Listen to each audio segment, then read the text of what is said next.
I am 122 miles from Albuquerque and I am tired, and I have a gas station smoothie, which is actually pretty good. It's frozen French vanilla coffee, and I don't even like coffee, but it tastes like hideously sweet French vanilla, so it's fine. There's also, I don't even know where the hell I am. Oh, Santa Rosa. I'm on Santa Rosa. I just hit the 40. I went a really interesting back way through cotton fields. Oh, what was it?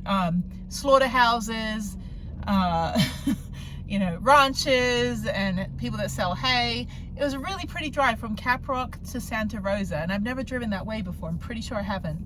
I would have noticed, at least a slaughterhouse. But now I'm in Santa Rosa. There's not a lot here, just Mexican restaurants, which sounds really good right now.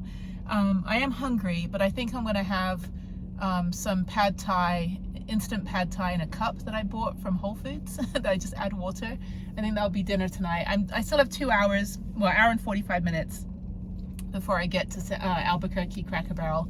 I'm tired. I think I won't work on the computer tonight. I think I'll just rest up and then get up early tomorrow, depending on how cold it's going to be. Let me see the temperature on my handy dandy phone here. See what's going on. What is it going to be tomorrow? It is going to be Albuquerque is 60. It's going to be, oh shit. All right, it's going to be 29 degrees tomorrow morning, which means I'm probably not going to be able to rollerblade until at least 9 a.m., which is fine. So I'll see how I am when I get there. I know there's a Starbucks near the near a hotel just down the road from Cracker Barrel. Sorry, my hair's in a ponytail. It looks like shit. Anyway, but there's a Starbucks that I think closes at 8 p.m. because I've worked there a lot. So, but it's just the thing is Starbucks is freezing cold, colder than outside when it's cold. So, and I don't want to spend money on drinks to sit there when I could just sit in my van and make my own, you know, cappuccino in my branded, I put the sticker on myself, my Yeti cup, and have this last 7 hours. So, but I don't have enough power. I only got 25% on the Jackery from charging from zero with the sun, because the sun is not above me at the winter. The sun is very much not above me. So anywho, let me get out of here. Not entirely sure. I'm in some gas station. It's the Good to Go gas station, like the Tank and Tummy or the Toot and Totem. You know, they all have these funny names. But yeah, the Tank and Tummy is the best one. That was in the Grand Canyon. People's cars are breaking down. This is the part of the 40 where people's cars just conk out because they didn't, like, you know, take care of their battery or their tires or anything. So now I'm driving 2 hours into the sun. But anyway, there's always somebody gas jugging. I have to look at the map, which is on this phone. The gas jugging where they just hold an empty gas jug and they make up some story about their grandmother that they have to get to in Milwaukee. And will you please give them a tank of gas? And I'm like, okay, but a tank of gas won't even get you out of the next county in Texas because you're in Texas. And it's 1,000 million miles from anywhere. 1,000 miles, you're still in Texas. Anyway, I'm driving right into the sun. But the other thing is you get broken down car people, or people like saying they're broken down, and then while you're fixing their car, you're going to be robbed because they'll break into your car. It's a sketchy area. Santa Rosa is a little bit sketchy, but I just got gas. I got my gas station Frappuccino, and I'm heading to Albuquerque. I would like to go eat dinner at the Indian restaurant, which is up on Montgomery Street. It's so good. It's Indian buffet. It's $18, all you can eat buffet. I'm not that hungry. I'll probably do it Saturday or Sunday. Maybe go in for their lunch buffet, but it's so good. I've been there like 4 times, and I'll go there when I'm doing laundry next door. So let me concentrate on driving into the nuclear direct sunlight, and then I'll get with you in a little bit. So, okay, all right. Well, we're home stretch, hour and 45 minutes. I'll be in Albuquerque. There's no snow. It's dry, sunny, blue skies, and cold, which is what I love about the high desert. It's like there's nothing happening that makes it that's the reason why it should be cold.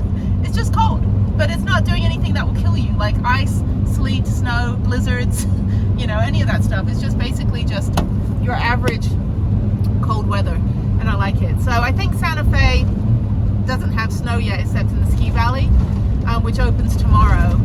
So I can't be boondocking in the ski valley. I was thinking of going up to Santa Fe to go ride, but I don't have anywhere to boondock in Santa Fe that I know of, unfortunately. So that would be a no. And I don't want to drive an hour back to Albuquerque just to park up at the Cracker Barrel. There's no Cracker Barrel in Santa Fe. But I've only ever parked at the ski valley, so I don't want to try to find somewhere else to park. guardrails, my bike's a little bit squeaky. So I probably do need to drop the bike off in a Trek store and then, you know, get it back on Tuesday before I drive home. I don't know. We'll figure it out. Maybe I'll just get it fixed when I'm back in Houston. All right, I've made it to Albuquerque and my shoes are drying on the dashboard there. It's going to be cold. It's already 48 degrees. It's going to be 29 degrees tonight, but it's dry. And I only saw a few pockets of snow on the way over on the pass on the 40. Now, if, you know, all of a sudden it starts snowing in the next 3 days, I can get out of Albuquerque pretty easily by taking the 25 south and then working my way over to Texas. That's actually a pretty easy way to go because you're just going into the lower desert. Right now I'm at 5,000 feet in Albuquerque, but if I take the 25, I'm not going to have to go over the pass, which goes up to I don't know, 6,500 feet. So yeah, I think should be fine. It's going to be dry all week. I just don't know when I'll be rollerblading because it doesn't get warm until 9 or 10 o'clock in the morning. And so pretty much it's going to be, you know, a noon work day. So I guess I'll just shower before I go to bed then. Instead of, you know, just basically just be in the van, sleeping in the morning, go to bed later the next couple days so I can work on my computer and rollerblade in the morning. I could always just run at the gym, but I really don't want to. I don't have my running shoes. Oh no, I do have my running shoes with me. I do, of course. I have everything in the van. Anyway, let me find my exit. I've got to get some groceries. There's a shopping mall right there. That's all just like regular stores. I don't need anything from the outdoor shopping mall or any shopping mall. I need to find a grocery store. So yeah, let me pull over and then I'll head to Cracker Barrel, park up for the night. I might, well, it's only 6 p.m. So I might go to Starbucks for 2 hours just to get a little bit of work done and try to get some more music put on the videos that I need to upload tomorrow when I'm at the library. Okay, so I went to Albertsons, got some vegetables to cook. It's gonna be freaking cold, it's gonna be 29 degrees. So I was like, you know what, I want some fried chicken. So Cane's is right here. And that's, I think it's Cane's. Yeah, it's pretty good chicken, when I want to be naughty. And there was this guy eating from the trash can. It's 30 degrees outside right now. And I'm like, sir, do not eat from a trash can. There's a lot of homeless in this parking lot. A lot of people sleep in their cars. So I was like, you know what, let me get you a meal. So I got him the super duper combo, 6 pieces of chicken, Texas toast, coleslaw, which I don't like. So I got one too. I said, look, just don't eat from a trash can, dude. Because you go in the restaurant and the whole restaurant is full with people just stuffing their faces. And I'm like, what's $10 out of my pocket? So I just felt really bad for him because I know how freaking cold it is right now. And plus I wanted some chicken and I couldn't justify going in and buying myself chicken and coming out and passing the guy that's eating from a trash can. Because, I don't know, just the thought of that. So anyway, so he got some chicken. So now I'm gonna go drive to Cracker Barrel. And he's just sitting there. He's so happy.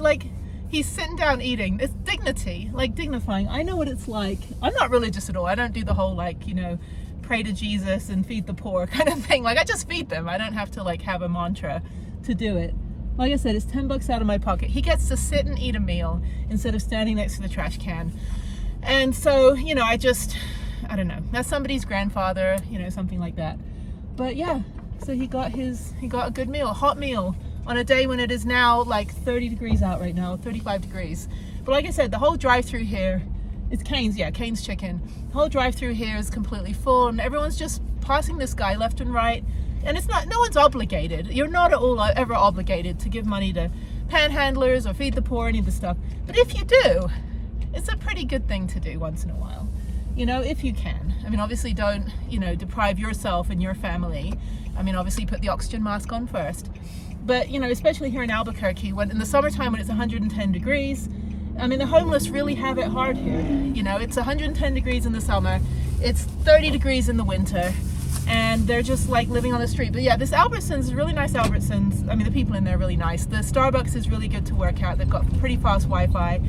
But there are a number of homeless people that do live, you know, that do live in this little area down here, and it's right off the intersection from the 40 and the 25. But anyway, I mean, it's a, you know, just middle-class neighborhood. It's not a dangerous neighborhood. You just have a lot of people. There's a lot of fast food restaurants and stuff, so you get a lot of high traffic, a lot of high foot traffic and car traffic. So there's a lot of a lot of opportunity to like find something to eat in a trash can. But I looked at him, the poor guy is just standing there eating. I'm like, do not eat, please don't, not tonight. Here, let me get you a good meal. So I got him like the fanciest chicken box you could possibly get. I mean, come on, I was eating like, you know, $100 steaks on my birthday week and Benihana, and you know, so I just, you know, I know what it's like to lose my home. I know what it's like to, you know, have to rely on, you know, like charity. Like when my daughter and I lost our home in the hurricane or in the flooding in 2016, you know, I had to go to Interfaith and get clothing vouchers. We had no clothes, you know. I had to get a gas card from the church, you know, and just little bits of things here and there just to get through the next couple weeks. And so I just always try to pay it forward, and not because I want to get a trophy or anything. It's just because the guy was eating from a trash can. And I'm like, I had food poisoning the other day from an actual real restaurant, inside eating, sitting down, and I just vomited all night. I can't imagine what would happen if chicken goes bad. Chicken's the worst. Chicken always makes me throw up. You know, and it's never cooked right. I can never cook it right. But anyway, but yeah, so he got to sit down and have some dignity and, you know, enjoy a hot meal. And I think, you know, a lot of things like with my nonprofit, not to tout my nonprofit, but a lot of it is people that were injured in sport or they're injured in combat, and they want to do the activities they did before their injury, but they need to do it in a modified way. Or they're survivors of sexual trauma or domestic violence, and they want to learn rock climbing. Well, first of all, let's train the instructors on how to put a harness on someone that has trauma, because you got to make sure you're sensitive. And the second thing is, if they want to continue that activity, my nonprofit will buy them equipment and they'll get their own rock climbing equipment or their own modified mountain bike. That's the goal, is to be able to provide your own helmet, your own you know, equipment, your own clothing for the activity. It's so much more dignifying when you have your own stuff than, you know, than having to think, well, I want to do it, but I'm going to have to rent my own snowboard. It's like, okay, well, we'll provide you a snowboard, and we'll also provide you instruction if you're an adaptive adventurer, or if you have PTSD or trauma, or you're overcoming fear due to an assault. We will get you the right instructor, we'll get you the right personal trainer, and we'll get you the right equipment, and we'll help bring back that dignity and that self-preservation aspect. Anyway, so I fed someone tonight, and I'm gonna eat my food too when I get to Cracker Barrel. I want it to be naughty. It's gonna be cold. I need to get my, you know, my fat layer going for the winter van life, because I do not have a Webasto heater, or what they call Chinese diesel heater. Do not have one of those, don't need one of those. But yeah, I mean, there's like Wendy's, Arby's, KFC, all the restaurants are on here. And it's all Albuquerque is just restaurants. By the way, I'm in Albuquerque now, so I didn't mention that. Anyway, once in a while I'm naughty. I don't generally eat fast food, but you know, if it's cooked fresh, like deep fried, I'll eat once in a while. Today I'm going to be naughty. There's Wiener Schnitzel, which I actually do like. It's kind of nasty, but it has nothing to do with schnitzel. But the wieners are pretty good. I don't actually know where I'm going. I think I'm going up here. Okay, let me figure it out. I'm up on Academy. I know Albuquerque pretty well. I just need to figure out which exit. Oh, there's Taco Cabana. Okay, so there's Starbucks that I work at, the other Starbucks, and there's Taco Cabana, which I made the mistake of eating menudo one time. Do not like menudo. It had tripe in it. I'm like, ooh, take it back. Give me some chicken tortilla. The saltine bucket is packed with people. It is early though. It's only like 7:35. So I want to park over here where I've parked before. I don't really see anywhere in the back I can park unless I park up here. It's still open, so I can't really park in customer parking. I have to go back up here,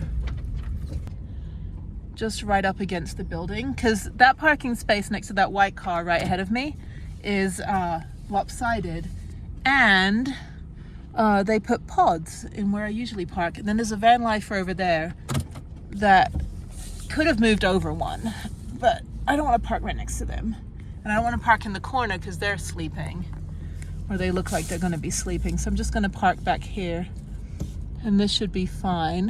Hopefully I won't hit this tree. Oh, there's a tree. Okay, that's not going to work. All right, I'm going to have to go down here and park right over here. That's not level. These aren't level for some reason. Okay, you know what? I'm going to park down where I usually park, right by the freeway. And then if I have to move, I can move. But I think this might be okay.